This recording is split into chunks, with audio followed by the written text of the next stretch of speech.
Now, as it relates to what's in the playbook, that's one thing. What's used out of the playbook and when it's used is one of the art forms / sciences of football, the play calling strategy, the things you do, the way you try to set up a defense so maybe you can nail them later with a big play over the top. You've softened them up. You do whatever. You're running the ball. You play action, draw play, all the different things you can do that are part of that tapestry of plays and the way they're called one after another. Matt Nagy told reporters today that he won't say whether or not he will keep calling plays, but he admits that the widespread and almost universal criticism of his play calling is fair. So at least he's got some degree of self-awareness, unlike, I don't know, Mike McCarthy. So that's good, but now you got to do something about the criticism. Now you got to self-reflect, and you got to self-evaluate. And you better get yourself in gear or you're going to find yourself out of a job. Well, I mean, thank you, Matt Nagy, for telling us all and giving us all permission to criticize you and your play calling after you had net 47 total yards and one singular passing yard in that game on Sunday because of all those different sacks. Look, I mean, we can talk about all we want about the different plays that were called, but unless you get something that, I don't know, your offensive line is in better position to make sure that guys don't just come into the backfield within a second and a half, then it's not really going to matter who's calling the plays because they're not going to be effective. Everything starts up front. And I know offensive linemen like to say this, and as a high school offensive lineman, I love to say it too.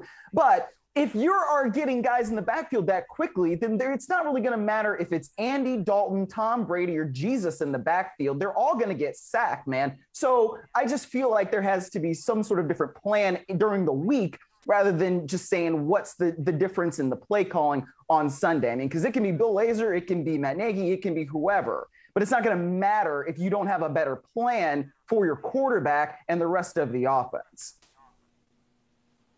Did you say even Jesus would get sacked? I did say that, didn't I? I don't know where that came from. That was weird. Man, you've changed now that you're 30. All right. I know. I've got no further comment. No further comment on that. I think Jesus would find a way to avoid the pressure. I think he would find a way. He turned some water into wine with that, probably, yeah. Let me tell you something. I got a devil on my left shoulder right now, sticking a pitchfork into my neck, and I got an angel on the other side whacking me over the earlobe with a harp. The angel's winning for now. Thank you. Let's move along. Yeah. Anyway, the Bears need to do something better because, look, when they made the move for Justin Fields, giving up next year's first-round pick, I looked at that as an acknowledgement by the organization that Matt Nagy, Ryan Pace, and Ted Phillips, who I think if Pace and Nagy go, it's time for Phillips, who's been there 20-plus years, and he's the guy who avoids any scrutiny, even though he's the one hiring the Phil Emerys and the Mark Trestmans of the world and others who haven't worked out in the past 20 years. He needs to go, too, if Pace and Nagy go. When you give up next year's first-round pick to get Justin Fields, it's the height of dysfunction, and I know our friend Big Cat says dysfunctional teams do dysfunctional things, but it would be the height of dysfunction to fire Nagy and Pace after this year and put the new regime in a position where they're stuck with Justin Fields when they may not have wanted Justin Fields. This isn't like handing Peyton Manning to Tony Dungy. This is a guy that maybe some evaluators out there, some coaches out there, some executives out there just wouldn't want. And so the next order of business is getting what you can for a guy that you invested 2 first-round picks in. So I thought Nagy and Pace would have more time. I think they should have more time.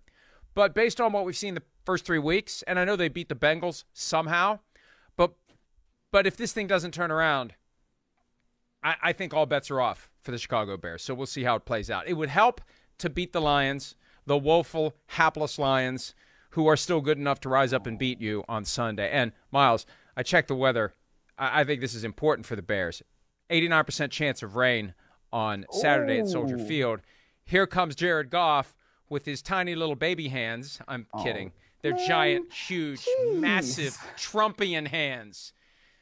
Here comes Jared Goff, and it's going to be wet. And we saw what happened 9 days ago at Lambeau Field. The minute it turned wet, the minute it turned a little sloppy, that's when Goff couldn't hold on to the football. So advantage Bears potentially. And the offense maybe just needs to tread water, literally or figuratively, and the defense can take care of things. Hi, I'm Mike Tirico, and thanks for watching. Make sure to hit subscribe for the latest news and highlights from NBC Sports.